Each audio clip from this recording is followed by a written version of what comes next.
পর এক হামলা চালিয়ে তছনছ করে দিচ্ছে ইসরায়েল ও যুক্তরাষ্ট্রকে। যুক্তরাষ্ট্র হঠাৎ করে ইরানে হামলা চালায়, একটি স্কুল ভবন ধসে পড়ে অনেক ছাত্র আহত হয়। এরপর উঠে পড়ে লেগেছে যুক্তরাষ্ট্রের পিছনে ইরান একের পর এক হামলা চালিয়ে যাচ্ছে মার্কিন ঘাঁটিগুলোতে। কয়েকটি মার্কিন ঘাঁটি ঘুরিয়ে দিয়েছে বলে খবর পাওয়া গিয়েছে। এমনকি একের পর এক ইসরায়েলও হামলা চালাচ্ছে। ইসরায়েলের জনগণ বাংকারের নিচে লুকিয়ে থেকেও তারা শান্তিতে নেই। দর্শক, ইতিমধ্যে আপনারা দেখেছেন যে সৌদি আরব গাদ্দারি করেছে ইরানের সাথে, সেখানেও হামলা চালিয়েছে। সৌদি আরবে হামলা চালাবে, মক্কা মদিনা বাদে সকল জায়গায় হামলা চালিয়ে সৌদি আরবকেও দিশাহারা করে দিবে ইরান। ইতিমধ্যে এই তথ্য জানা গিয়েছে। সৌদি আরব একের পর এক হামলার কারণে যারা হজ করতে গিয়েছিলেন, উমরা করতে গিয়েছিলেন, তারা এখন বিপদের মুখে আছে।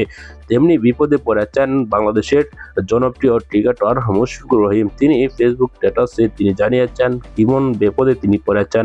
দর্শক, এই ভিডিওতে আপনারা দেখেছেন এই সকল বিষয় নিয়ে আপনার কি মতামত কমেন্টে জানাবেন। পরবর্তী নিউজগুলো সবার আগে পেতে চ্যানেলটিকে সাবস্ক্রাইব করতে ভুলবেন না। এই মুহূর্তে বিদায় নিচ্ছি। আসসালামু আলাইকুম।